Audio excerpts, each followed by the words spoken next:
on to this special call meeting on September 14th, 2020. And at this time, we'd like to do a moment of silence and the pledge.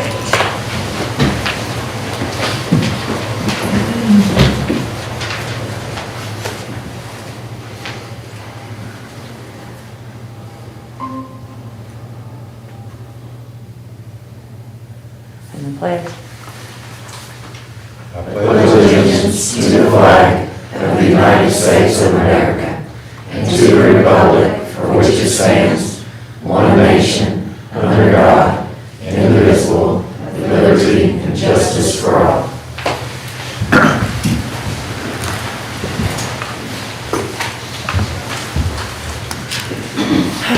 Item number 1 is review of the agenda, and item number 2 is adoption of the agenda. Move to adopt the agenda as written. Who made that? 40. 40! Motion by Mr. Peardo, second by Mr. Richardson. All those in favor say aye. Aye. Opposed? Motion carries 5-0.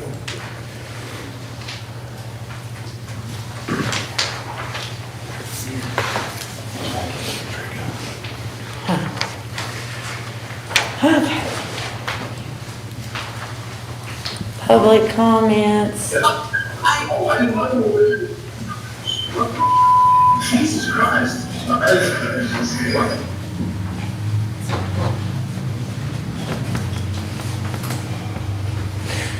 Public comments. Aaron Newton.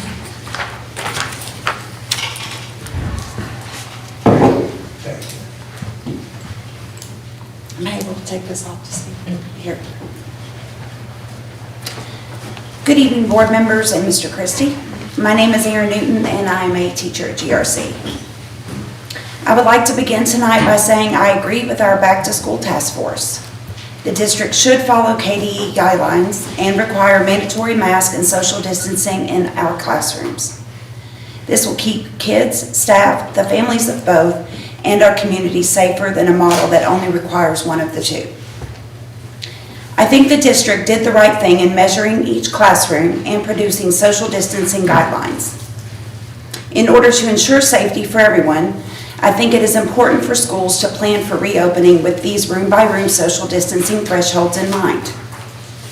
If the document says a class can only have 12 students safely socially distanced in the room, then we should adhere to that number.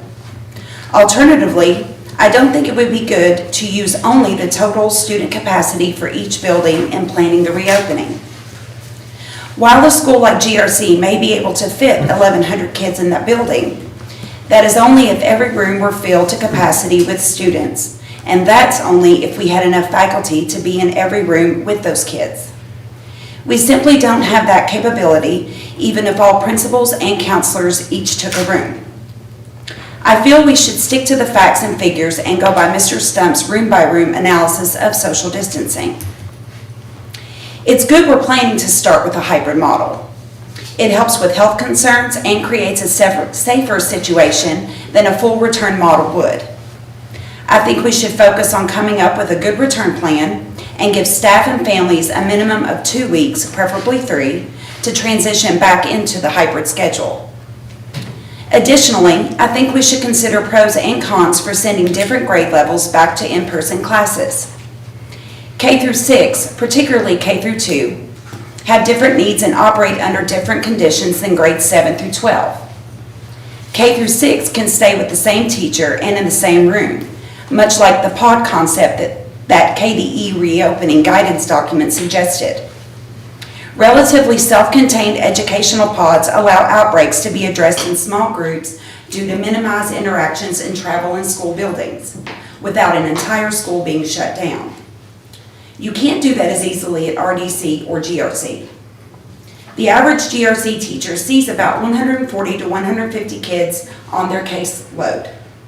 Unless kids at GRC stay in pods with one teacher, rotating after 1 week or so, then middle and high schools are going to be much more likely to see school-wide spread of COVID-19.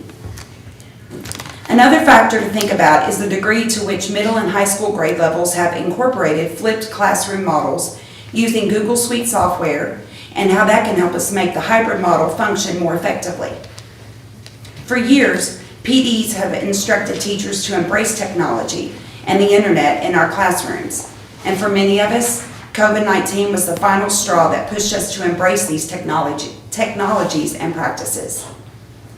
After some excellent trainings provided by the district leading up to day one of instruction, teachers now possess the capability to prep lessons, assignments, and assessments for students to do online at an individualized pace. This isn't busy work or a cheap alternative to lectures and lesson planning.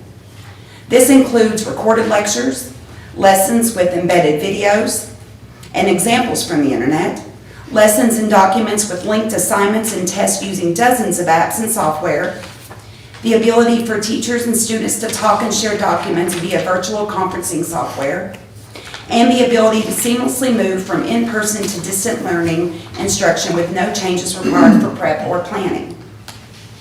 Using the flipped classroom model and Google Suite, we can now use the same methods and provide the same quality of education to those students who are in classrooms for in-person instruction and those who are in full online instruction. However, we can only do this if we maintain the technology and internet capabilities necessary to do so. Chromebooks are a step in the right direction, but what good are Chromebooks if the Wi-Fi in a school won't support even half the kids logging into Google Classroom at the same time? In order to really make the hybrid plan work and allow us to give students at home and in our classrooms the same quality education, the schools need internet capacity to allow kids to use Google Suite programs at any time. Thank you. Thank you.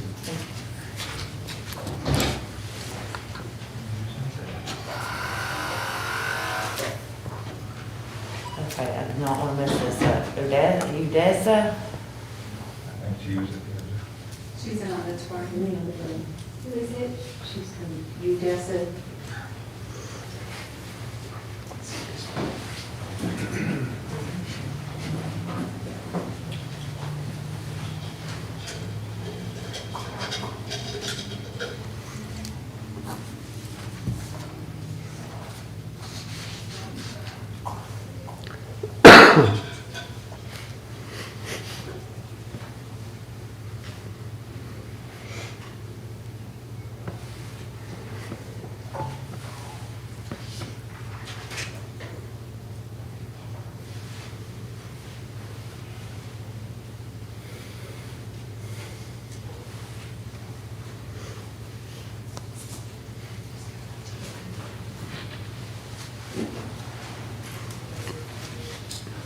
Take this off one time.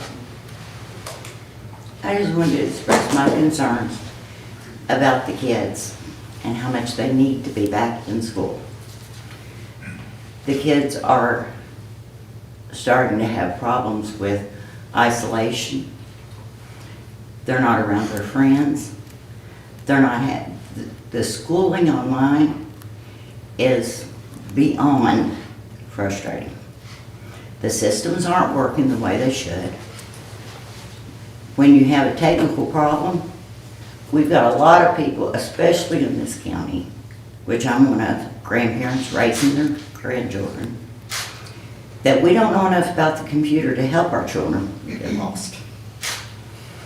Trying to get somebody on the phone to answer questions for you is like running a rat race. Been on the phone all day today. Call technical support, you get a prompt, it goes to another prompt, it goes to another prompt. I did get a hold of somebody in Pennsylvania today with a whole different school system after calling our junior high, going through the prompts. This system is not working. Our kids are suffering for it. I understand that COVID is a concern. I understand for elderly parents, elderly people with underlying conditions, it is very dangerous. I don't feel that there is that danger to the students. Most of our teachers in this county are not in an age group to where they're in a high susceptibility. And I feel like they ought to let the kids that want to go to school and the parents that want to send their kids to school have that choice We send the kids to school. The kids that the parents don't feel comfortable, let them stay home. Let those teachers that don't feel comfortable going back to school, let them do virtual learning for the kids that are staying home. And let our children that need to be out and back in school go back to school. We're paying our taxes to pay salaries, to pay for a school system, for our children to be educated. A lot of us have sent our children to school to be educators. And now it's like, well, anybody can educate your kid because we're having to teach them. This virtual learning is not working. And I wanted to come out here and express my views as a grandparent. A lot of the people in this county, if their kids brought it home, their parents aren't in an age group that it's going to be dangerous for. I am. I'm willing to take that risk. And I think as a citizen with rights and freedoms, ought to have the choice, have the school system open and have the choice to send my child to school if I want to do that. And thank you for your time. Thank you.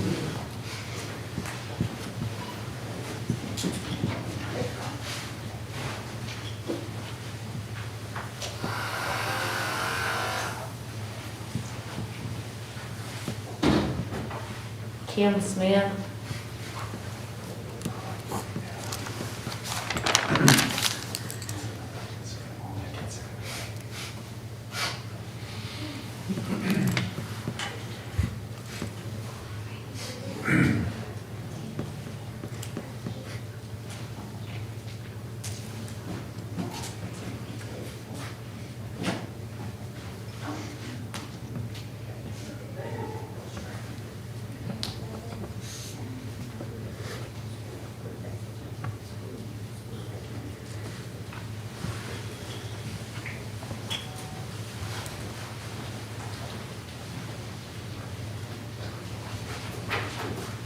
Thank you all. I'm going to try not to let my emotions get the best of me here, so I've prepared what I would like to try to say here. I'm here today as a member of this community and parent of a second grader in support of in-person school. It is my understanding that it was mentioned at the September 8th meeting that parents like myself have not been showing up here, so here I am. If I am not here, it's because I have responsibilities to my child, family, community, and thought the board would do what it was elected to do with the information submitted by the surveys. This year I have been paying closer attention, saw you all considering the options, and hoped you would give parents the option. Nothing is perfect. You cannot make everyone happy. This is not easy for any of us. With the option, parents could choose what works best for their child's situation. Those that choose to distance learning would free up space to figure out a way to get those that choose in person to be socially distanced. If we let fear of this one thing prevent us from living, are we really living? My child has resumed swim lessons, started martial arts, attended a private school summer camp, accepted the following guidelines with temperature checks, masks, etc., with minimal issues.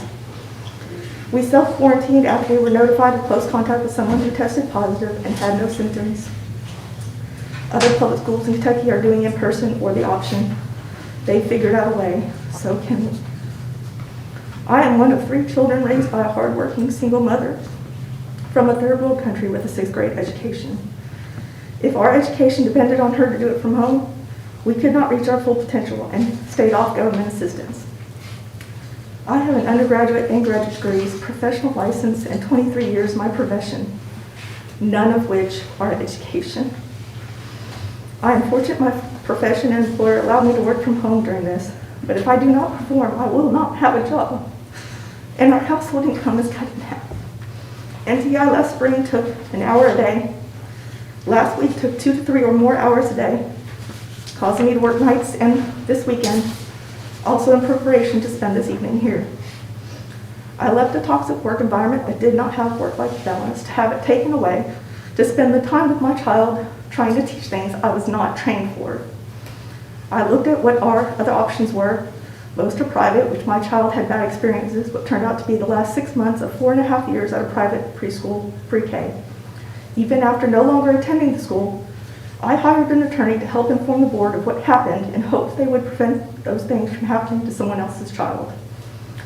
I will never know because the laws that would protect my child apparently don't apply to them since they don't receive federal funding. But I did what I could to inform them. Unfortunately, the private school that my child has attended summer camp is too expensive during the school year, as they have shown that they care and can work with my child because it is right, not because the law makes them. The distance learning programs appear to be after-school programs, which didn't assist with schoolwork in the past, so I'm not sure about their qualifications to do so now. Justice Elementary, where my child attends, also has shown that they care and can work with my child in person, but currently they are not allowed to do so. I always appreciate what educators do. Please allow parents in our children's schools to give our children the education which they deserve by at least giving parents the option of in-person school. Thank you. Thank you.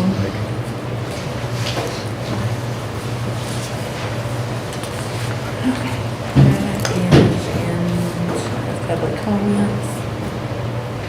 And now we are on to item number 3. Discussion of plans to begin the process of in-person school. Scott Hodgson's got your name beside it, so I guess we'll let you start. All righty, thank you. I've attended the two task force meetings so far and very much appreciate the people that have served on that committee. And one of the things that Mr. Christie said at the beginning of the last meeting that he and I are in 100% agreement is that it's our goal to get kids and staff back in school as soon as possible and as safe. And in determining that date is not the task that's permitted to us today. That'll be at a different meeting. But I felt, as I expressed at the last meeting, that it was important for us to be reviewing those plans for an eventual and hopeful return to in-person school. So I thought it would be useful to start talking about that now, so as we get to that point, and then the plans will be fine-tuned, we'll be ready to go whenever that date comes about. And hopefully tonight we can have a free-flowing exchange of ideas, and we acknowledge that the plans that have been put in front of us are drafts. They're not going to be perfect at this point in time. There's certainly a lot of our educators, and there's a quite a number in this room, and I very much appreciate you all taking time out of your evening to come out tonight. You get your hands full, with the challenges of a virtual school that we have right now. So I think we need to just acknowledge that the plans are still in process, hopefully not be critical of the plans, but at the same time we can have an open discourse and express opinions as to what we think about the plans, pros and cons, and try to tweak those and give the superintendent and staff our feedback to the extent we're able to, either on a consensus basis or a straw poll or a nodding head or something like that, so you all can be fine-tuning the plans some more, so when we do get to that point of in-person school, we're ready to go. So that was my hope for tonight, and certainly my name it happens to be there on the agenda, but I think it's the agenda, the agenda item of all the board members, and hope to try to help working together to fine-tune this for our district.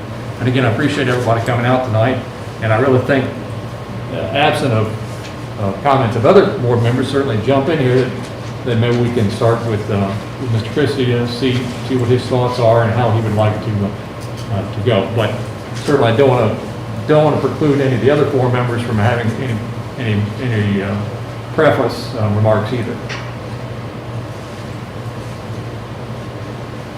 I agree totally with much of what Mr. Heisel said. My intentions all along were to try to figure out how we were going to plan to get a reopening.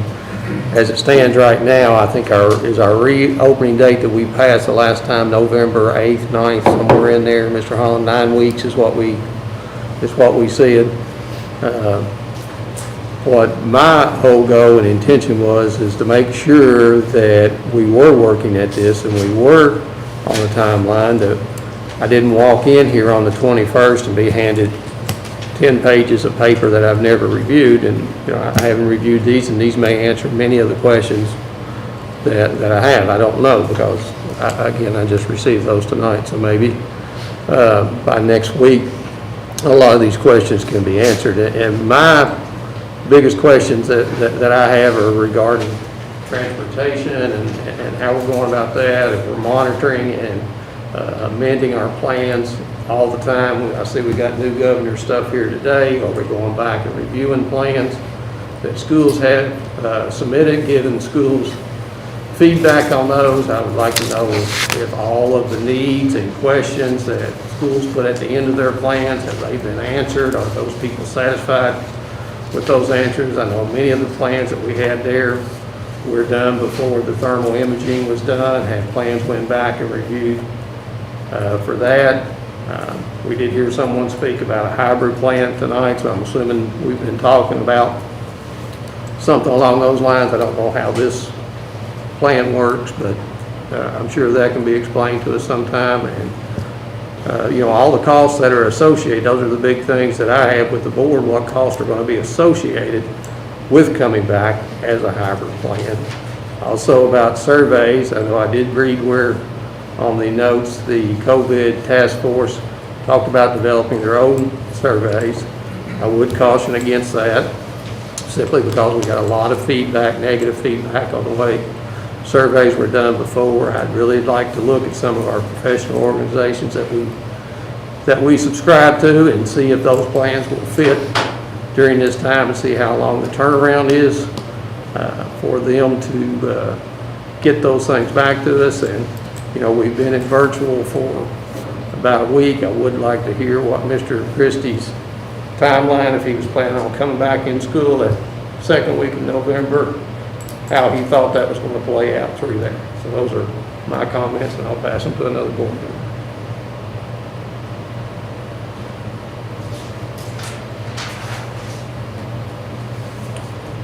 Is that what you want him to start and answer? Well, I just figured that board members could say what they needed to say, and then we could get some response from Mr. Christie. And Yeah, I have a lot of those same questions, and maybe they are in here, we can have our questions answered, but could you go over just the high points so we can see where we are on things?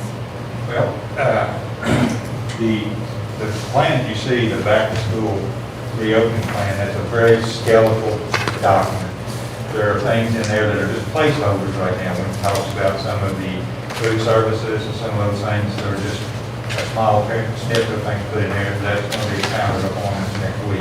We plan on all the areas touching on this back to school in each area, what's going to happen. Where we are right now, let me tell you where we are and kind of why we're where we are. We are looking now, I think we're ready to start the real open discussions about coming back. If you watch the governor today, they said there's going to be no more directives from the State House to close or not to close. But then Dr. Stack came up, followed up later, said if things got worse, there would be.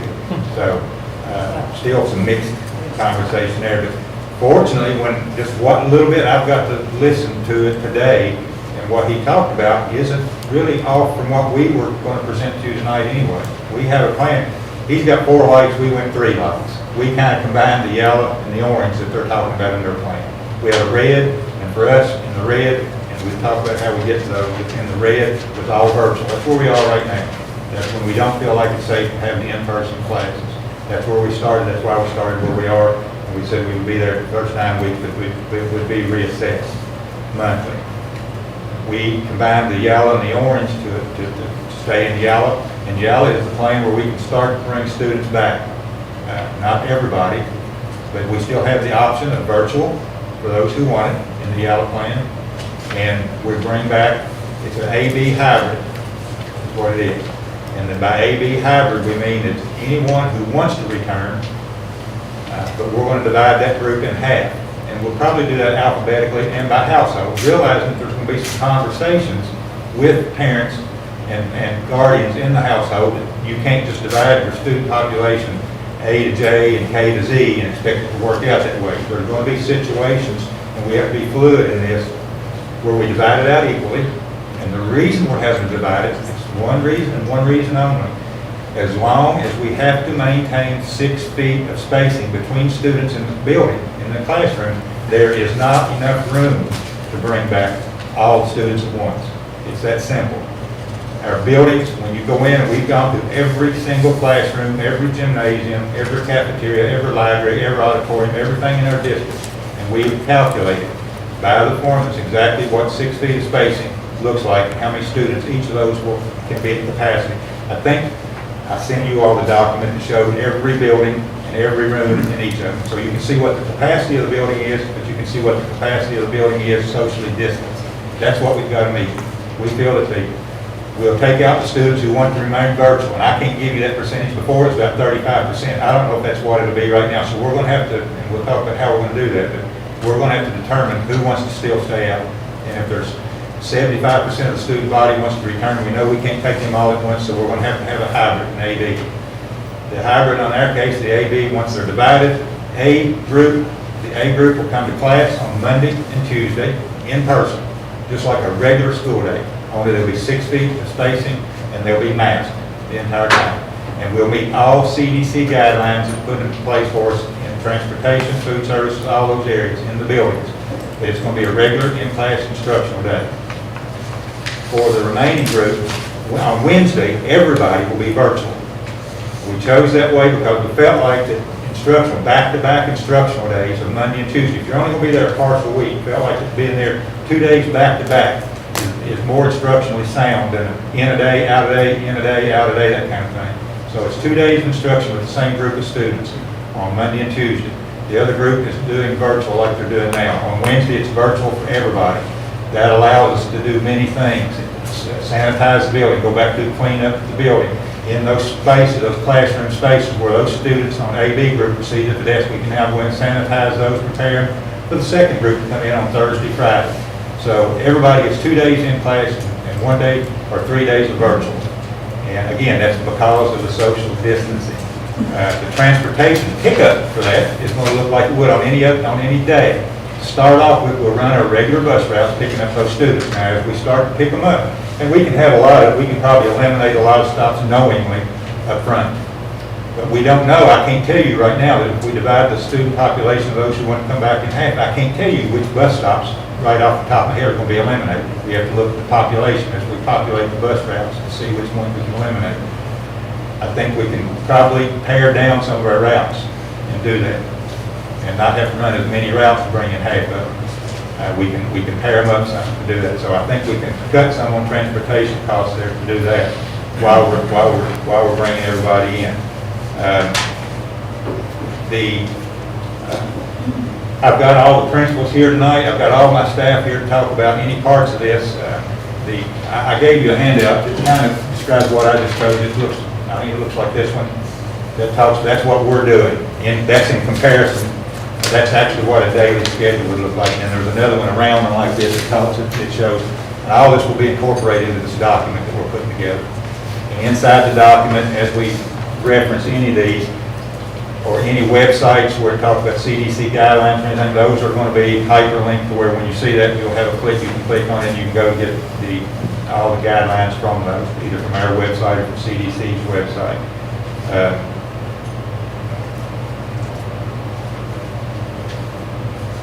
I sent you also a document, the minutes from the last meeting of the COVID task force. You'll see in there the recommendations. I highlighted those in yellow in your document. That was the recommendations at this point that this group, COVID group, has come up with that they thought were important. Now, since that meeting, as of today, the document was presented to us from the governor's office about those measurements and how to report. So that I think where they're going with that is going to give you the numbers that we need to actually look at that's going to be specific to our district. But I have not looked at the document. It was on the TV screen. That's as close as I've got to look at it. I sent you the link that has those documents in it. I just sent you that. It's a link to the webinar tomorrow for superintendents to go through all these documents that he presented today. You have that link. In that link, there are 3 There's the one that I just copied for you, of this one.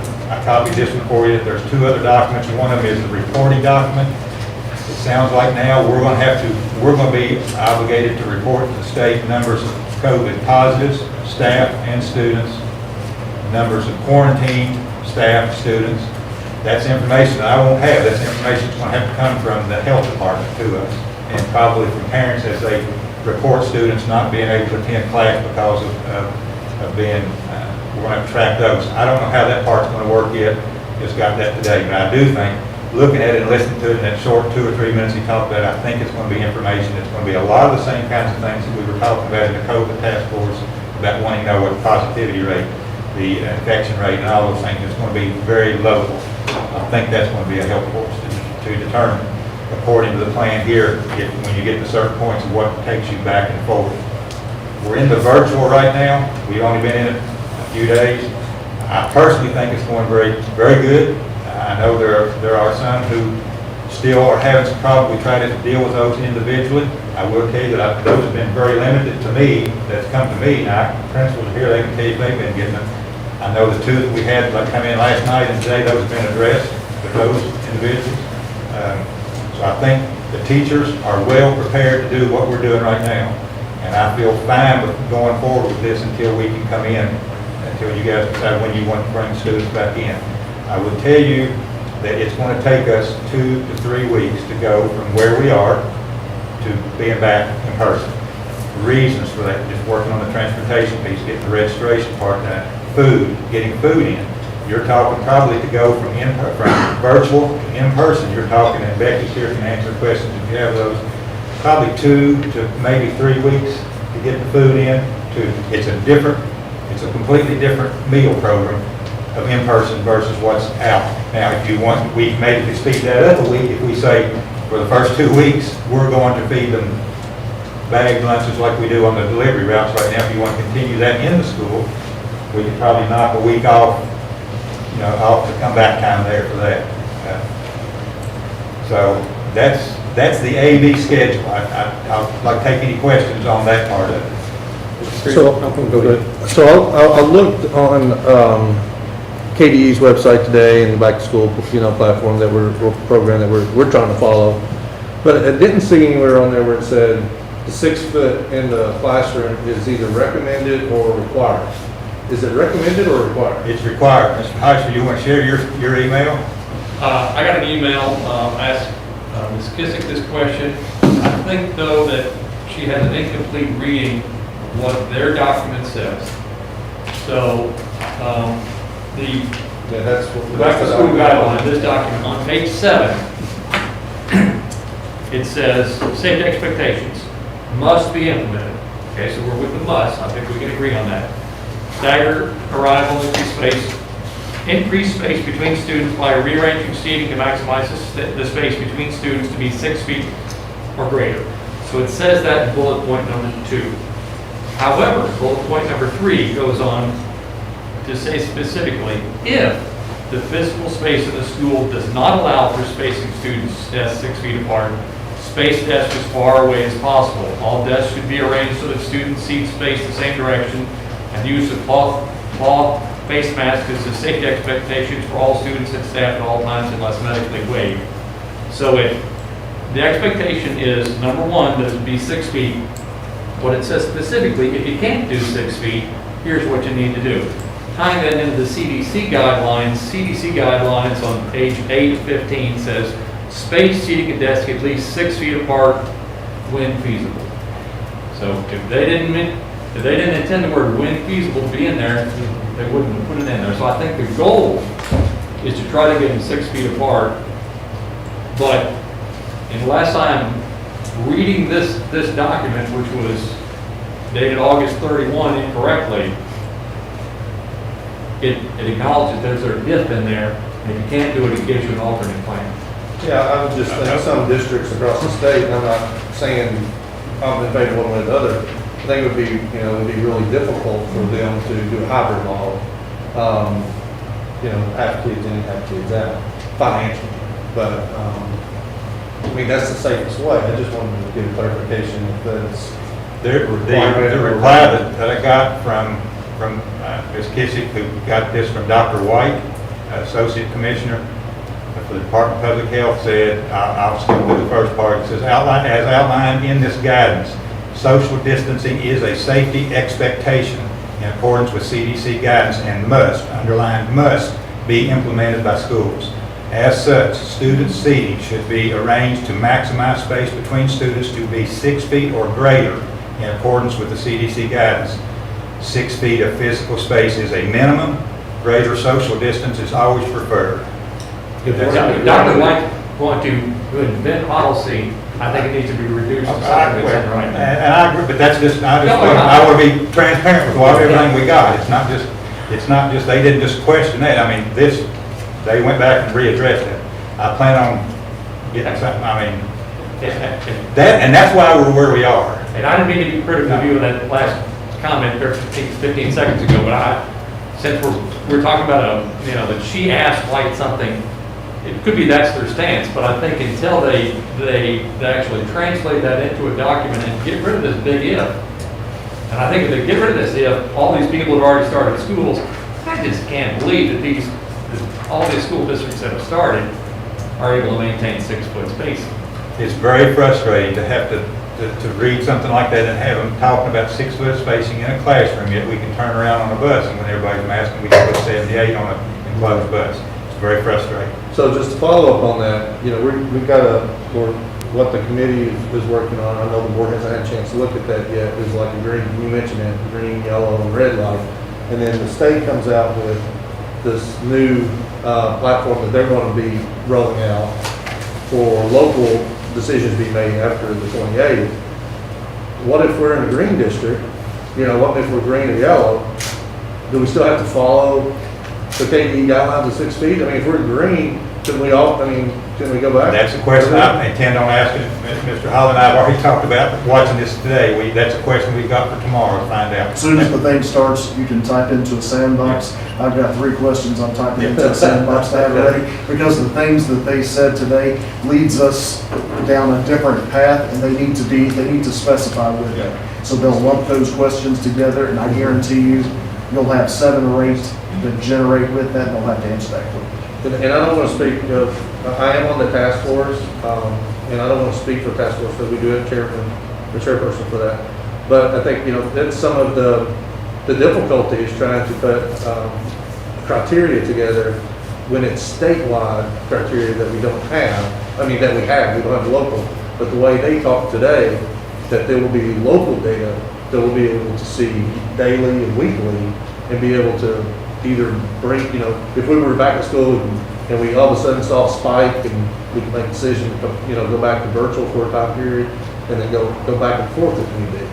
I mean, that's what I got out of it. Yes, I did as well. I think if you look in that document that I sent you that we're going to be discussing tomorrow at the superintendent's webinar with them, there's one, it wasn't the one that I printed, I think it was the first one, and it was the one that creates that dashboard that's made up of all local data. I think that's going to be the one that's going to be key to us, but it's all local data. And that dashboard, They report that out. that will be on our website for everyone to see. Yes, and they'll start, I think the 24th, it's going to start coming out every Thursday.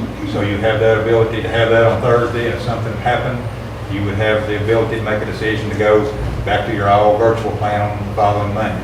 And it's designed where you can be going back and forth. Would you say it's easier to fall back to virtual than it is to go from virtual to in Yes. person? Well, Because I know if we were all in school and we had to go back to virtual, the food that we probably could purchase, there'd be a big waste there. But is there anything else that would, I'm just no, kinda I think curious. it's important that we get, this time that we're getting, that we use wisely, these teachers use wisely in learning to do this virtual platform, because I think there is that possibility, whether it's for COVID or whether it's for flu or snow, for 2 or 3 days of snow, we could go back to an all virtual platform. I think now we're looking at going to a virtual platform versus a NTI type thing now. I think we're always going to be on a virtual platform. We're not going to be talking NTI days. We're going to be talking a virtual platform. And I think once we get back into session and we get things worked out there, if it's an A-B hybrid and we have to deal with this, if we do have to deal with the 6 feet, and if we don't have to deal with the 6 feet, we're talking about a different kind of a game here. Because now we could go back to an offering of anyone who wants to come back versus those who want to remain virtual, because we could handle the capacity of a 65 or 75% of our student body back in our buildings. We could handle that. And it sounds like we're going to be dealing with masks for a while. I think the 6-foot spacing, and getting that question answered, is the next biggest key to what we can do, to how much we can roll back into the school. But at this point, I'm still looking at the hybrid AB with only 50% of the population coming back in, or a max of 50%. It's going to be less than 50 because a certain percentage is going to stay virtual. It's going to be 50% of those who want to come back we can work with on the 2 days a week basis. But that's solely because of the 2 or the 6 feet spacing that we just can't accommodate more than 50% in our buildings. Well, hopefully they'll address the 6 feet and make it more clear within the next week, because I think that does change the game a lot. Yeah, hopefully tomorrow. We're going to start on it tomorrow. Because And we the not, documentation they have right now puts an if there, that if you can't do it, this is what you do. Again, I don't want to be critical of you, because obviously what you said is what Kissick passed along with what Kissick said. But I think we need to be operating for our 5,000 students plus our valued teachers and staff on real pronouncements that are put down in writing. and we read it the same way you did the first time we looked at it. And after contacting state CDC and everything, that was the answer we got, and I had to maintain the 6 feet. 6 feet means 6 feet. And that's why we're where we are, and that's why we're going along the path that we're going now with the hybrid AB, only because they told us. Now, it's not been changed in a document. I mean, it came up in a superintendent's webinar where when they spoke like they did here, that this is going to be the requirement. But in their document, they said ifs and those things. And we questioned it back then, and that's why we're where we are now. But when they did clarify it in person, they said it's the 6 feet. And if we can get something to back up on that, then we got a different conversation. So if you push them, or if you get an answer from them and say, show me in writing where there's a published policy that essentially nixes this if part, then it would be logical, it would be only mathematically logical that you would go down the alternate AB path, because that's the only way we could mathematically do it. However, if they say, no, it's still just a recommended guideline, what would your thoughts be then?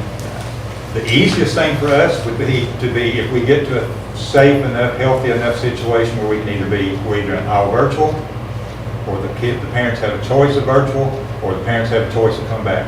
I'm for getting to a parent choice. That's where I want to get to. But I want to make sure that we're able to follow the guidelines and do it safely. But I'm for a parent choice of either send my child back to school, that'd be for everybody at the same time, or we do all virtual if we're not at a point where we can do that, but still giving the option for virtual for those who want to stay virtual, even if we're able to bring everybody back.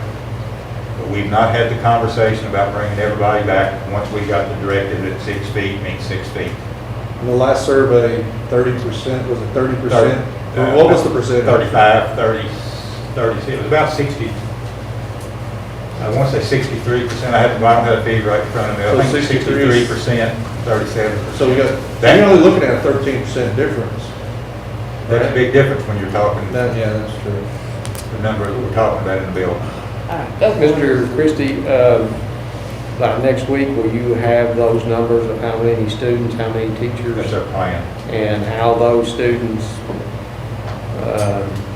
once they commit, I'm assuming we'll have some sort of policy once you commit one way or the other.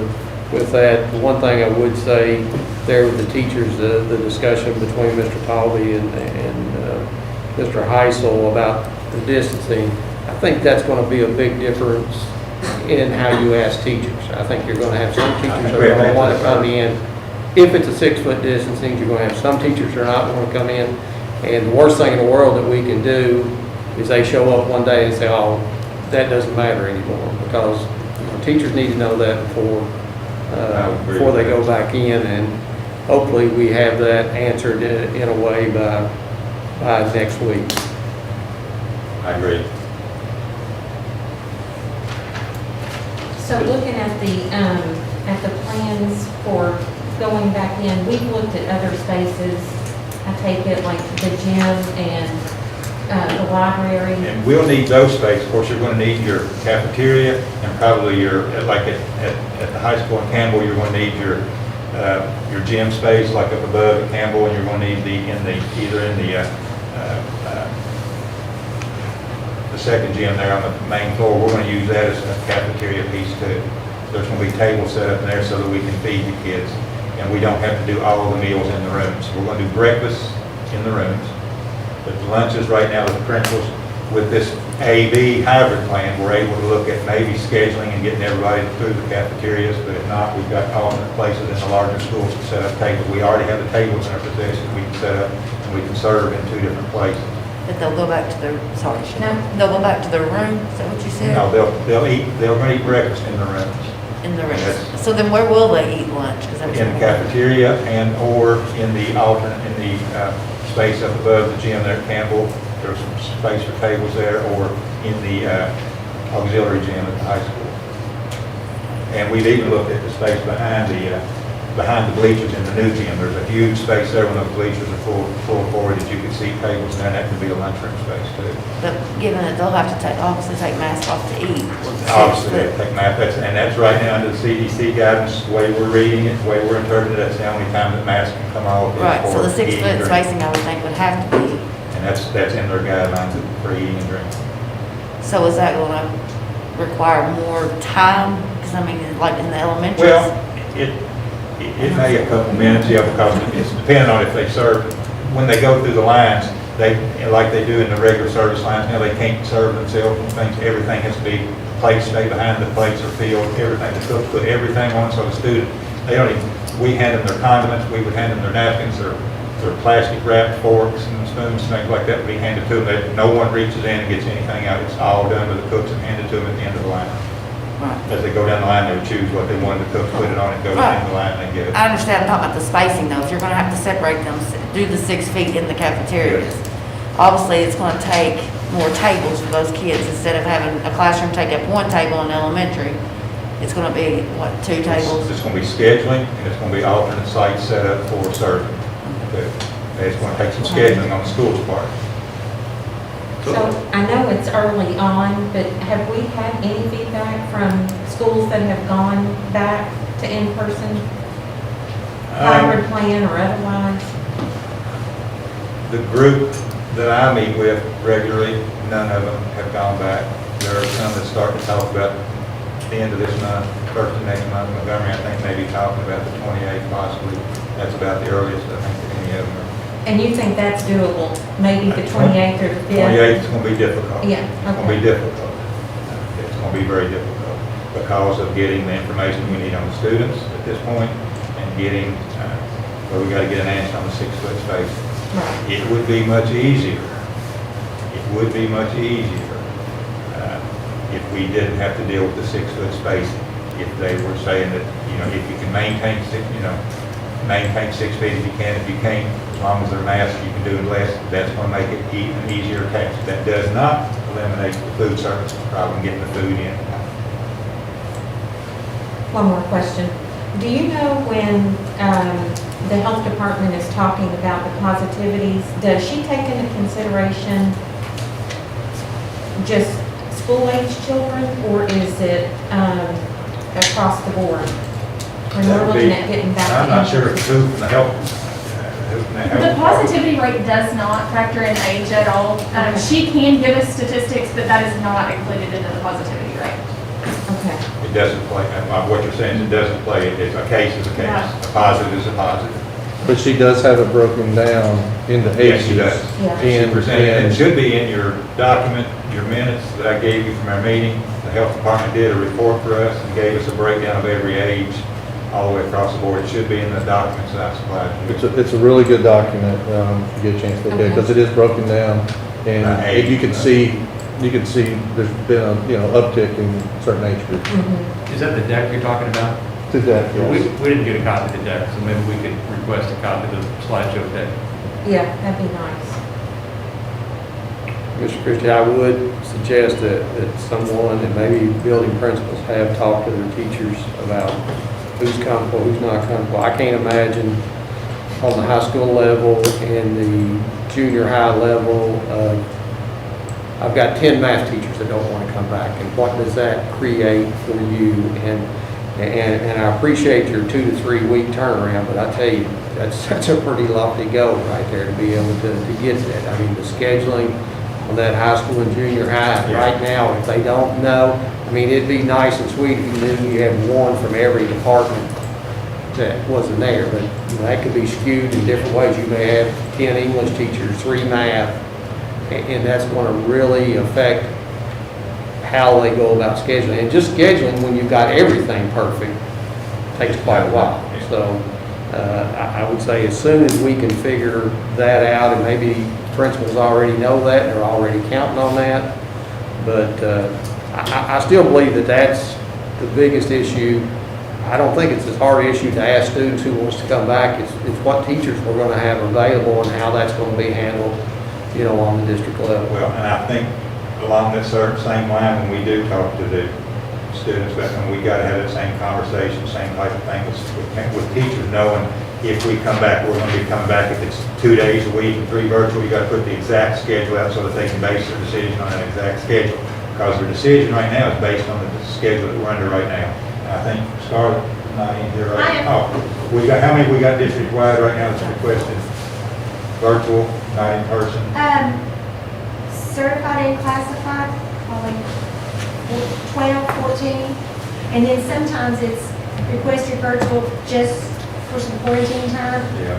And then come back to face-to-face. I have a spreadsheet with everybody on it. But that seems like a low number, but I think you're right, that could change when they know an exact number of days and how many students are going to be working. That could change. And I would foresee, and I'm assuming you could do it, that possibly your virtual teacher won't be the same as your in-person teacher. Yes. Is that what principals have back? You would see something like that? I know I read some things about teachers of record and those type of things, but you probably got guidance counselors out there right now that are probably your heads are busted right now thinking about how to get this done right now. If someone is quarantined, doesn't necessarily mean that they can't still work. They can maybe work from home and do the virtual piece because they can do that at home. So that's one of the things that we always take into consideration when those teachers have to be quarantined or those kind of things. That Scarlett does a good job working with them on that, working with the principals and trying to still utilize those people. We've surveyed the substitute teachers. We know how many substitute teachers we have that are willing to come in to work in person with students.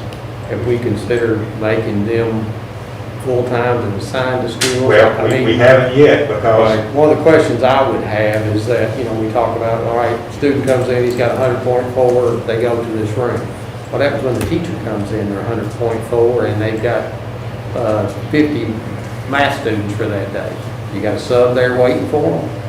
You know, and then if that person is taking kids directly to the room, who takes them directly to the room at that time?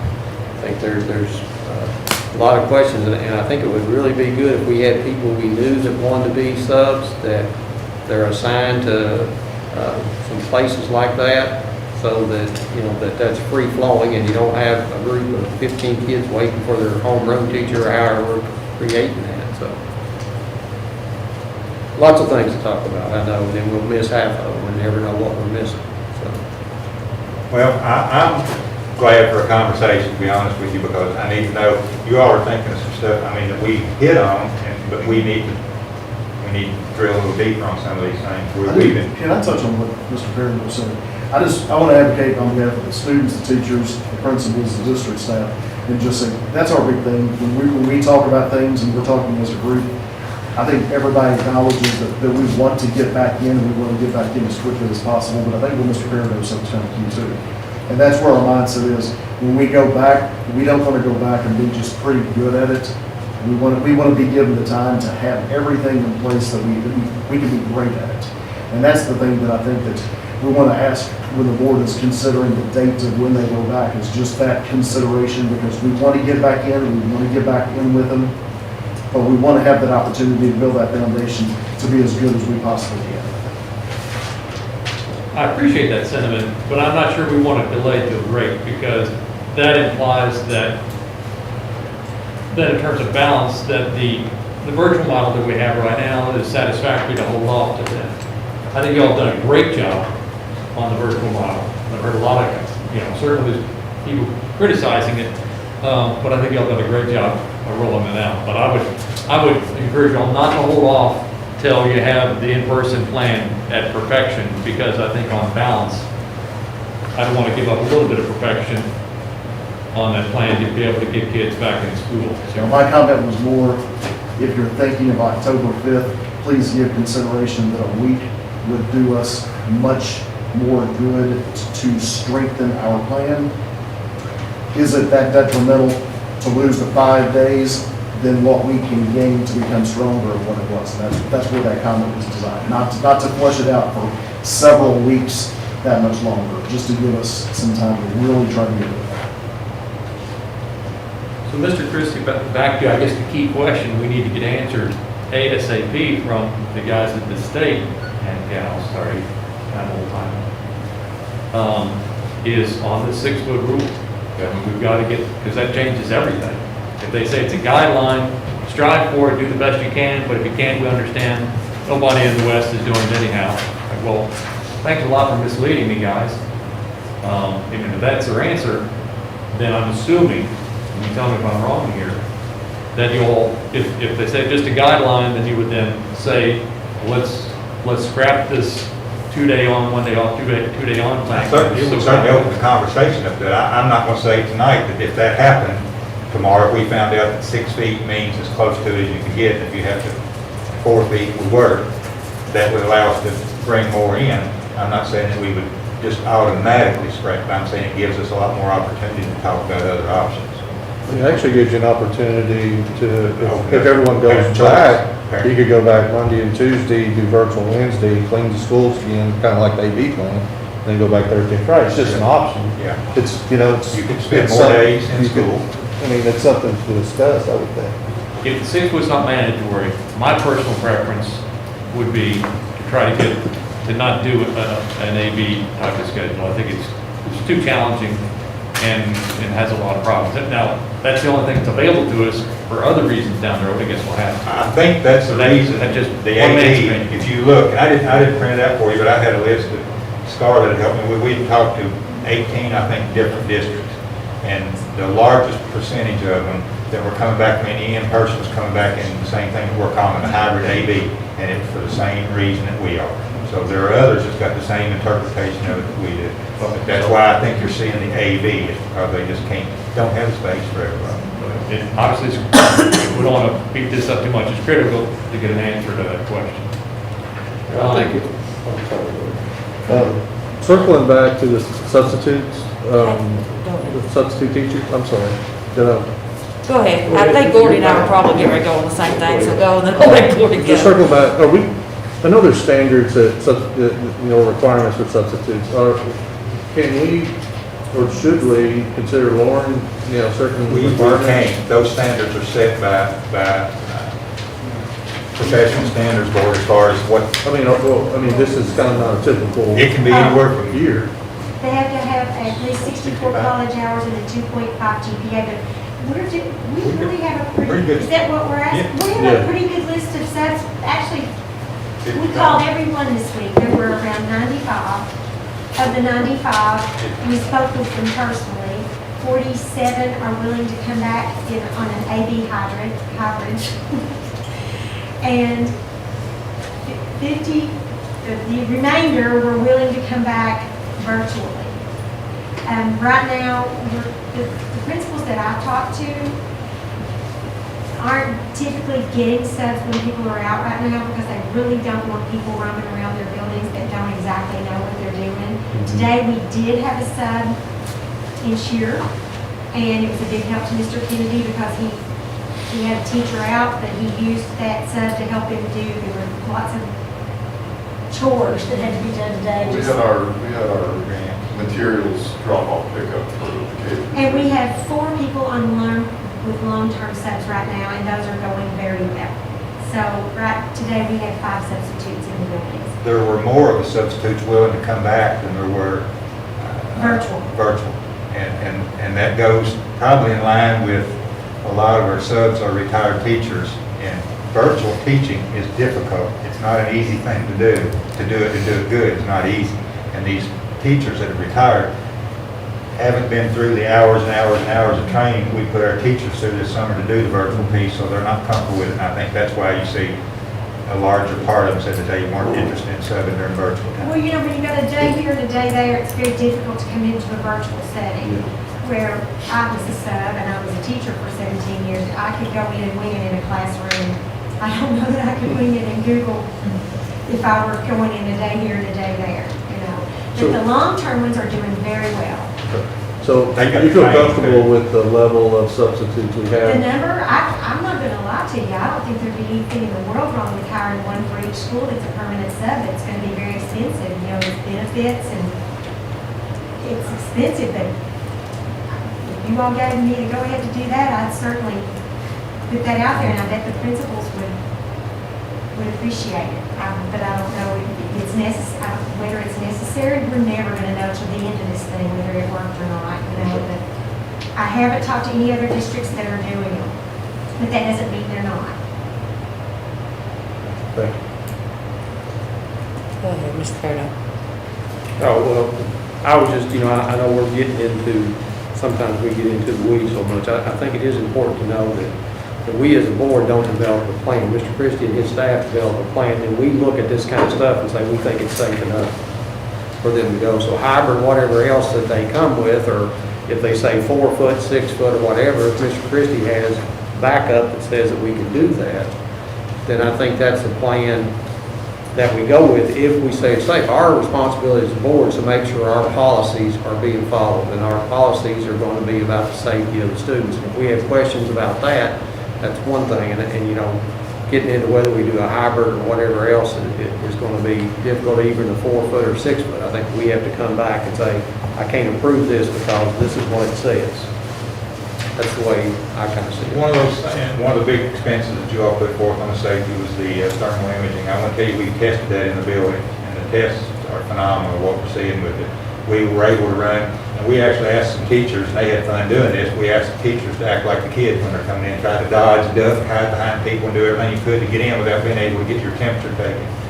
We ran 82 at one of the sites that I was at where we run them through. We ran 82 people through in a minute and 13 seconds and never missed a single one. That was as fast as they could go through, trying to duck and hide and everything else, and got an accurate temperature reading on every one of the 82 of them in a minute and 13 seconds. So I don't think taking temperatures is going to be near the issue that we thought it would, as far as slowing kids up and having them waiting outside and those kinds of things. We can do 2 or 3 bus loads just like that, just as fast as they can walk in. We've done tests at virtually all the schools where they're set up and running. We've already tested them with all the staff, take all the staff out, have them come through multiple times to see how quickly, and kind of get a feel for the parameters of that. A lot of the stuff that we started off originally, the sites, the temperature taking, the process, we're setting them aside for 2 to 3 minutes and then retaking their temperature and then going to the COVID, to the isolation room. All those things are still in play. Nothing really changed on that at this point. They have, if you know back and you look at the guidelines, when we first started talking about this, we were talking 72 hours. Go home for 72 hours, be temperature free for 72 hours. That's now 24 hours. The buses we were talking about were 6 feet spacing. Well, now they realize, and I'm questioning them on this, why is it safe to put 78 kids on a bus with masks, but you can't put 25 kids in a classroom with masks on? They said they only gave up the thing on the bus because they understood the logistics of getting that many kids to school, and they felt that was not only a fair trade-off in order to get them to school, but when we get them to school for longer periods of time, we've got to space them out. So they're still standing by. Their expectation would be they would rather see 6 foot spacing on the bus. And that's why when you see with our athletic plans that came through KSHA and KDE, we still have to maintain the 6 feet. We're just talking every other seat staggered through the bus. So we're talking now 78 passenger bus to go to an athletic event, holds 11 students and 1 adult. So they're making us stick to the 6 foot spacing on buses for athletics and extracurriculars. However, to get transport students to school, they're allowing open windows, 3 inches, open hatches, and masks for everybody. And if somebody doesn't have a mask, then you got to create 6 feet between them. Of course, we have masks on all the buses. They have those. We have hand sanitizers on the buses. So as they come on, Everybody gets a hand sanitizer as soon as they enter the bus. Their temperatures, we have one of the documents that you have there is the assurance of health, the document that'll be in the back of the school. The parents have, will look at this. They have to agree to check for those 4 things. It has to happen at home before they get on the bus. However, when they get to school, we're going to take their temperature again when they get to school. Even if the parent took it before they got on the bus, we're going to take it again when they get off the bus and come into school. Now, I have saw a couple of districts that are saying that during the day when they have lunch, when they're in person, they're going to run those students back through to take temperatures midday too, in case somebody develops a temperature during the day at school.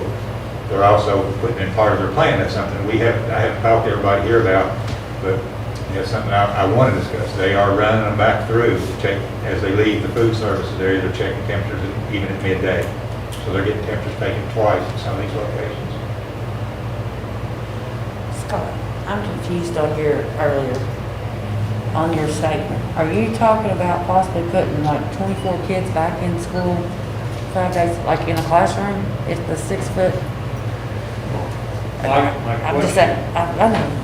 My question is, we need to get a ruling Right. on the 6 foot. I didn't say we ought to have 24 kids in the classroom. Okay. And I don't know let's say that you could have, I don't know, 20 kids in the classroom at 6 feet. I don't know what the number is at 5 feet. Gotcha. I don't know what it is, but we need a lot of planning is going to go into answering that question. 6 feet. Is I it agree. 6 feet is it just a recommendation to do the best you can, or is it an absolute thing? If it's an absolute, I mean, you've got to go down this path. But the recommendation, then it'll be a judgment call as to whether administration and school personnel think this room is say, no, let's be ridiculous. If you only have 1 foot between everybody, I think that's way past the end of the spectrum. Well, that's not a workable room. But if at 5.5 feet, that's in there. As long as we answer the question, then maybe it is reasonable. And I think it's just my own personal opinion. I think it's going to be critical that we're able to maintain proper spacing around the teacher's desk. I think, we ought to put a special care to make sure that there's good spacing between where the first row of teachers is, where the first row of students are going to be and the teacher, because I think we want to make sure that we're doing, all that we can reasonably do to give distance to the instructor. So that's just my own. Right now, that's at least 6 feet. In every room, it's at least 6 feet from the teacher station to the first student. I would like to ask a question, a policy question, because it ties into mask also. I think we've discussed this at other meetings. Do you all need any additional policies from us to help put some more teeth into the mask policy? Because I could see how challenging it's going to be, and it would seem like if I was in your all's place, I'd love to have something saying, here's our policy, here's the consequences, and you can't be doing that. Cool. So if you all need something. from us, KDE is recommending no policy change for anything like that now. Principals are here. I defer, if you want to ask that of them, if their recommendation to us has been not to create policies that are COVID related. I would say that in person just becomes a virtual person. That's what we're saying. And that's what we put out in our documentation. First time, they're warned, you have to wear a mask. If there's a second time, parents are called, they'll pick them up and they'll be enrolled in the virtual. And we're not trying to play semantics, but instead of saying policy Yeah. versus procedure, we were referring to it as protocol. So it's something that's protocol that we adopt internally so that we can tweak it as needed. But that's where we were going with that, but actually basically saying the 3 strikes, you move to virtual. That sounds great. I'm just saying, if you all need some teeth, we're here to help, because that's going to be I'll one talk of the more critical with principals things. as we move forward.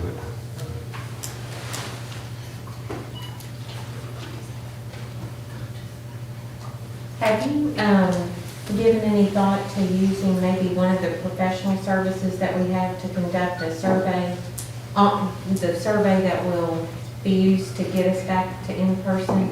And the only reason I ask is because I've had several parents say, well, I got a phone call after I completed my survey saying that they hadn't received it. So, and I just thought maybe one of those companies could help us ask the right questions could help steer us in the right direction. Gather that information. We haven't discussed that, but we are just today really started working on the questions and what that was gonna look like, so we know that in the next day or two or so. I told them I would try to have a survey ready to present to the COVID group that meets again Thursday night at 6:30, that we would have a survey for them to look at, and then, I'll talk with my group. I don't know, we haven't really talked about having someone else do it for us. I even talked to a couple superintendents this afternoon, and I haven't even talked to my group about it, but they actually went back and conducted it at an in-school drive-through registration for those who wanted to return. So it was kind of back on the parents to come by the school. They gave them the family assurance thing, if they're going to come back. They signed up and told whether they wanted virtual. At the same time, you can find out if they need transportation. Ours is going to be, if we do it the way we looked at it, you ask the question, and basically after you give your student's name and what school, then you're asked a question. Given the parameters of coming back, whatever that's going to look like at this point, we're talking an AB, 2 days in, 3 days out, given that choice and meeting all the CDC, following all CDC guidelines, would you choose this 2 days in hybrid or a virtual? If they choose the hybrid, when you click on the hybrid, it drops down to another question, do you need transportation? If you choose the virtual, it drops down, do you need lunch provided at home? So we get our food service and their transportation question answered off of their choice. Sharon, a lot of times they didn't hit submit Yeah. correctly. Okay. So it might have just been an error on the person taking the survey. Okay. Because if they didn't hit submit, it didn't save itself in our data. And the reason we Okay. called was we took every name that we had registered prior that we didn't get a survey back from and called them. Yeah, they said they got a phone call, so that was good. Thank you.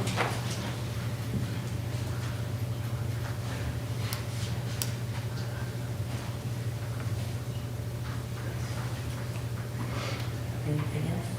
Yeah, I think we've had a good discussion, and I appreciate y'all allowing us to have it. And I said it previously, but I look around this room, I was coming towards the end of my 4-year term, and you got so many good people in this district, the principals and the administrators that are in this room, giving up their time to 7:42 on a school night, as we used to say.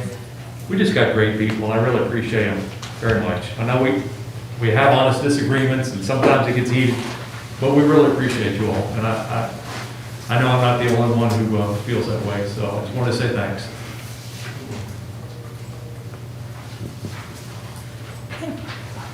Item number 4, discussion and consider approval of allowing certain small groups of students to receive in-person instruction within district school buildings during remote learning periods. Scott Heisel. Mr. Christie, this is Yeah. just a housekeeping issue that I know you mentioned to us before, that you've got some selected folks that are coming in, students. I think it's awesome, but I just wanted to make sure there wasn't a disconnect between our stated August 3rd, we're going to be in a virtual learning mode and having those in. I don't know if you needed to have some specific approval I want to from clear the up. board to allow you the discretion to bring people in as needed. I didn't want you to be caught in a trap there. Well, we're bringing them in, and I want to clear up something. I misspoke, and I put Bridget Mann in a difficult situation with their SPED population. I got ahead of myself and said we had already started to run our bus routes for our SPED students, and we have not. I misspoke on that. That was my fault, and I put her in a very awkward situation with some SPED students, some SPED families. And I've tried to talk to those families. We are now in the process. Wednesday, we'll start bringing SPED students. We're running bus routes like I talked about before. We will actually be running the bus routes on Wednesday and bringing those students in. The other students are students that are identified by teachers at the buildings. Actually. Did I say it wrong again? No, sir, you did not.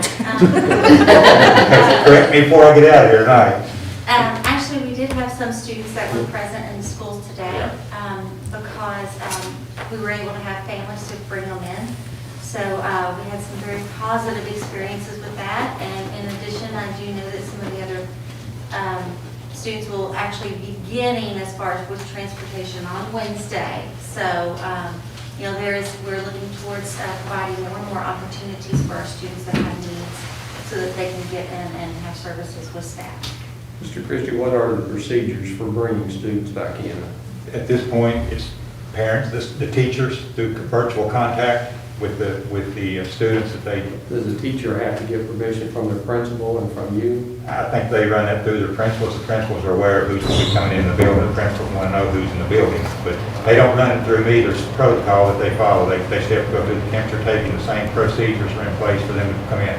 They're allowed to. I'm more concerned about how that teacher gets that person back in. I'm thinking about the liability issues with the principal, and it goes into a little bit about what Mr. Heisel said when he brought this up. I got to thinking about it. We passed a distant learning program, is what we did, which didn't say anything about in-person in that. And if somebody wants to come back in on that teacher because something happened in there and they're asking, where did you get permission to do this? Because I didn't see anything in a policy that, or procedure that you all passed that allowed you to have that back in. And just trying to protect teachers out there, I think there should be a procedure somewhere out there that's given to the principal, it's signed off by the principal, signed off by you or someone here that says that this is okay for this to happen.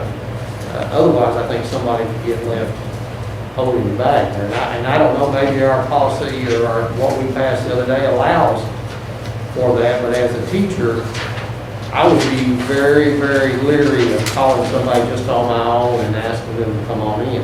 As a principal, I would want to know, well, why did you pick Johnny, Susie, and this person and not this person? Because a struggling student can be anywhere from an FMD student or a kid learning to read to somebody, my kid's making a C in physics. So, I mean, those are different situations right there. And what is our procedure for that? The other thing that I keep hearing, I don't have transportation. Why do kids who have transportation, are they allowed to come back in? And I brought this up at a different time. We have to be careful about creating a private type school. And I want kids back in, but I don't want people to be disadvantaged. You know, if you're going to RDC and you live on Boone Avenue, well, that's great. If you're going to RDC and you live in Trapp, that's a different situation. And I think we have to make sure that we keep that in mind, because there are going to be people out there, you know, the way the climate is right now, are going to say, that student got to go back, I need to go back because of this. And I think it's more than just having students in the buildings. There has to be a good protocol for why they're in the building and why somebody else is not in the building or didn't get the opportunity to get back in the building.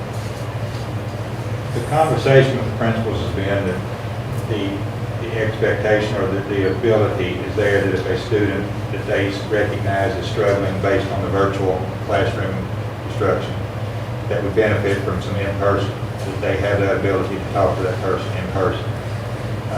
And I'm assuming that goes to the principals. The principals are made aware when people are coming into the buildings. So they're aware of it. Now, the instructions that's been given to the principals, if we come into the case where there's somebody who's in dire need of help and they don't have transportation, we got 2 or 3 options. We have money that's been set aside, and I hate putting it out like this, but we'll be inundated now with this, but we've got taxis, but we have money set aside for programs that will pay for that. I've even said that if we've got a student that is in dire need of help and they can't provide transportation, to let me know, and Mr. Nichols and I will get a bus to go get them. Because we're running buses routes all over the county right now. We'll have a bus pick them up, bring them in. They're limited to only 2 hours maximum in the building as it is. That's all, and they're only limited to 14, bring in 14. So it's not large numbers, and it's just purely students in need. And now, we get a rundown maybe next week of how many of those people will be transported, or how many people want to be transported, could not get transportation, or I'm just worried about 2 things. One, I'm worried about making sure that the procedure that teachers follow to get students back in. And you know, stuff happens, I'm not saying it will, but stuff happens. Well, that teacher had class, their 2 kids came to their class. You know, those things happen in districts, we know that. And that's why I say, if we don't have some sort of procedure that goes through that principal that can allow for those types of things to happen, or their neighbor's kid gets to go in, or something like that. Those are the things that are going to come back and create problems for us if we don't address them before those students come back in.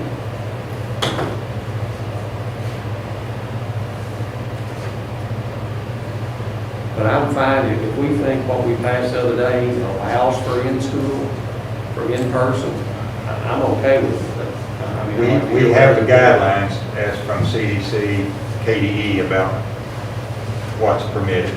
That's what I'm saying, you know, when we passed it, we passed distant learning, and I know our NTI program allows for in-student, but we didn't pass what we call NTI at that time, we passed distant learning. And that's the only part that bothers me on a liability situation from a teacher that asks somebody else to come in. But I'd like to hear what other board members feel about that situation.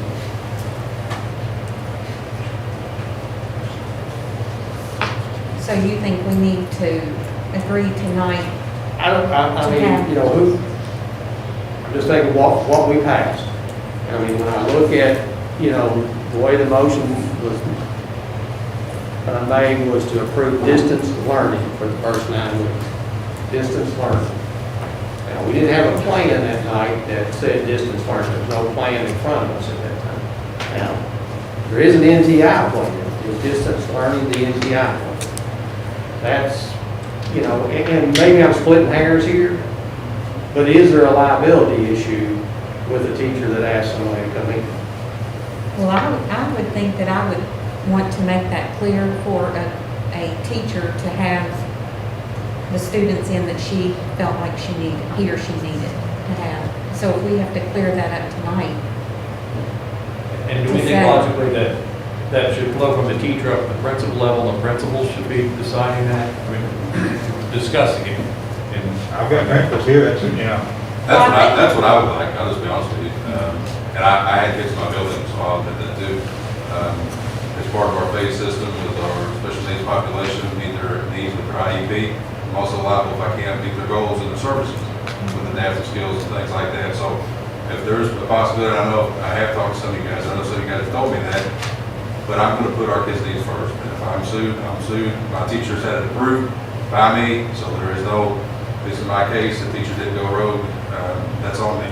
Mr. Hart, I would think that the ARC meeting would supersede anything else that we do, correct? That they I mean, am I approved correct in the that? live document, which is the individual education plan. I mean, if it says in the ARC meeting that you'll be in school, then I don't think, we have to meet that. There's I don't think we can resources. overrule that, Sure. right? I don't, that's the way I understand it, Ms. Mann, or you? Well, Mr. there is Thomas? guidance regarding supplemental services for special education and the early learning instruction for intervention.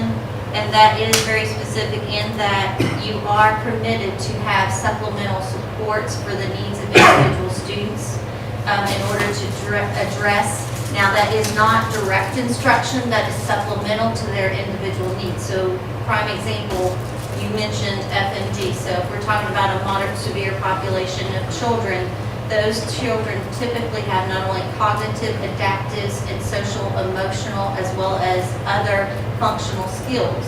To do that in a virtual setting is not necessarily the most appropriate avenue to deliver those services. To do something in a structure in which we can provide that and that parents are in agreement, deliver that instruction and in person, so therefore those supports are not diminished, because if you think about it, we're going on, what, 7-8 months of nothing in regards to that. I mean, we have community programs that are not even providing those services for individuals that fall in those categories of needs. So I guess the argument might very well be, do we provide supplemental instruction for children of needs or not? I think if you don't, I mean, you can't go against the ARC, what it says in there. I mean, we've got to be able to show, I mean, that's big time when you start talking federal law there. If it's in the ARC meeting that they're going to be in school for a certain amount of time, then they have to be in school for a certain amount of time. That's just what the ARC is going to tell us there. And You know, I think more, I understand the ARC or whatever, but I think even that has to go to the principal. I'm more worried about a teacher just saying, you know, Johnny is not doing real well in algebra right now. I want that person to come back in. Principal has no idea that person goes in there. And I don't know if we have a form or, you know, but I do think that there needs to be some sort of procedure, and I don't know if the board needs to approve it, or we think this is already in here, that's going to allow for that to happen. I mean, again, I think it could be a huge liability issue on the part of the teacher, and when somebody comes in and asks them, why did you bring them back? Well, they said we could bring students back in. I don't think that's going to fly too well. So, Mr. Peridot, this may or may not alleviate your concerns, but we do have kind of a guidance document that we created internally within our district based on the guidance that we received from KDE, in which that kind of looks at helping us to identify appropriate services, how to look at following their structure. We created a schedule which also adheres to the expectations, where we clearly define the expectations of students, what to expect as far as upon arrival, staff requirements, as well as then the expectations of making sure that we have certain documents in hand, such as being able to have consent to deliver health services. So with this is part of the conversation that was developed through our special population subcommittee of the reentry. And so with that, hopefully it's a component that, you know, that we have administrators on this task force, or this committee to do that. And then in addition to, these are conversations that are not only that take place amongst our facilitators, but also with our teachers, as they also then too go back with the building of principals. But if there is a concern, I would be glad to address that. I think what Mr. Peridot was talking about, I think you're fine with that part. I'm fine with You're fine that. with the sped part. I understand what you're saying. I understand. You're talking about I've dealt with outside ours before, and I sped. know what they say. They always told me what to do. I know what ours does. Yeah. What I'm worried about is other situations Yeah. out there that crop up, and how that teacher knows it's okay, and that principal knows in that building it's okay. Therefore, you know, if you're protecting the district and the Board of Education by knowing that the people that come back in that building have been cleared by that building principal, and there is a proper reason for them to be in there. And again, I want to keep harping on a little bit, making sure that those students that don't have transportation have an opportunity to get back in there. Can I ask you a question, Mr. Thomas? Yes, sir. So our August 3rd motion said that we approved distance learning for the first 9 weeks. Would you say that even though we approved distance learning, that did not preclude us being able to bring selected students in as needed? So is it a distance learning only implied, or is it just simply we approved to allow distance learning? If it's in, If you want to cut to the chase, I would feel a whole lot more comfortable if you voted tonight to authorize them to bring in students. okay, we might be working on that wording then. So, I mean, we'll work on that wording, and then I guess the other thing is we need to decide who's going to approve that. And it seemed like what we're talking about is based upon, the principal's approval. Is that? Well, what does it say in our NTI plan? Is it easier for us to say we're going to approve distance learning via our NTI plan, and that covers it? I know it allows for students to come back in. I'm not sure that it asks teachers to ask principal for permission.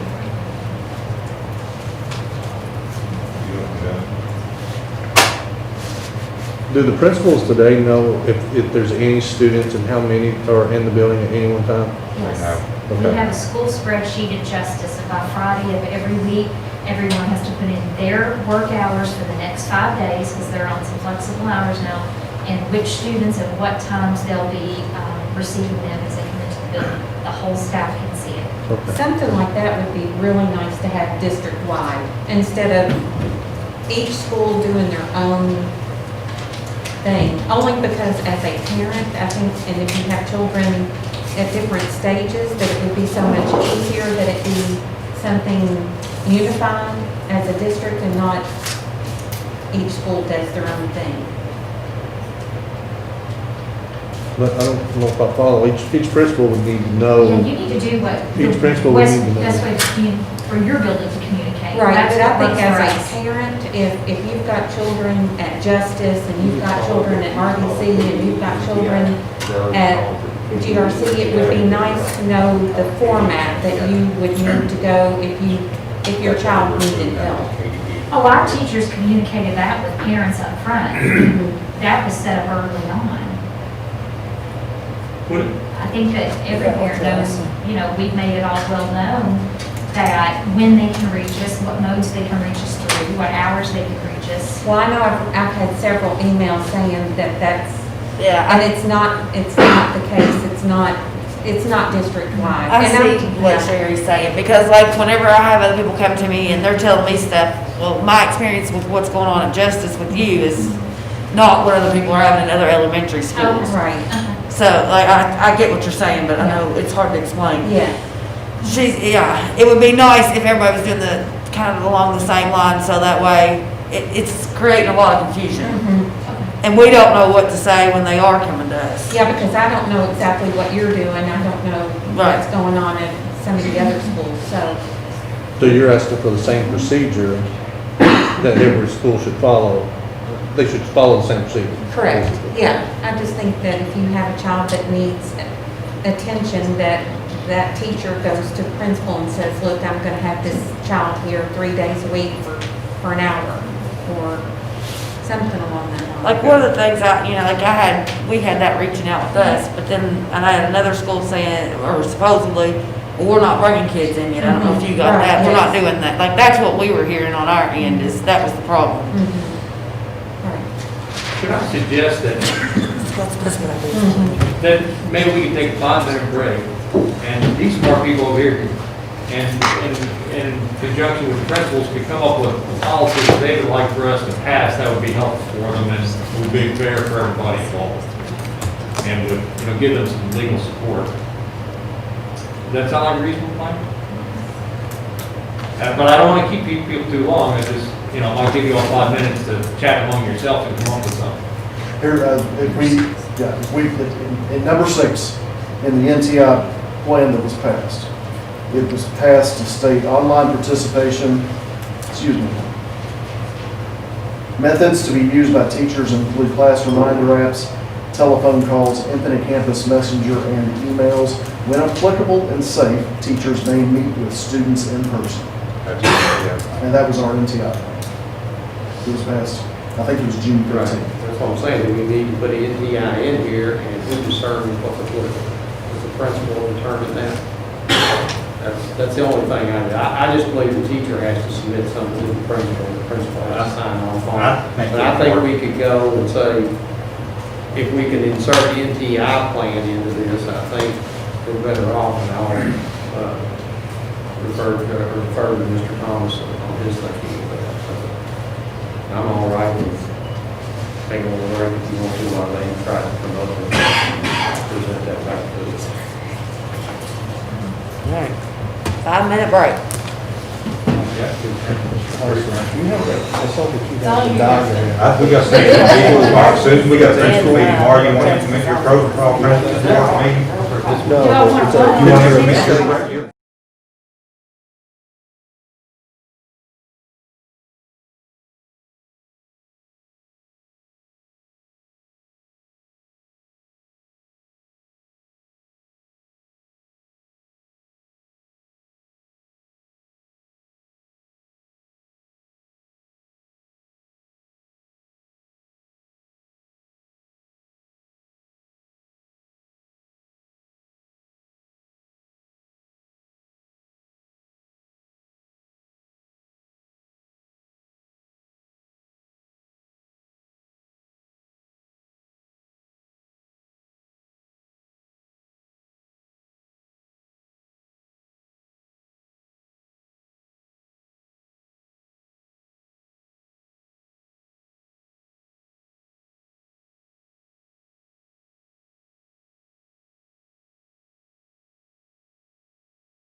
Session at 8:13.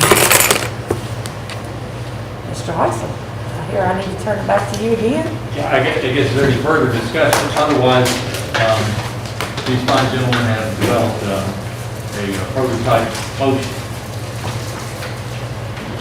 I think we're waiting on you. Okay, so I'd like to move that we incorporate the state-approved NTI plan for the district as it relates to bringing students into the building as needed during distance learning periods.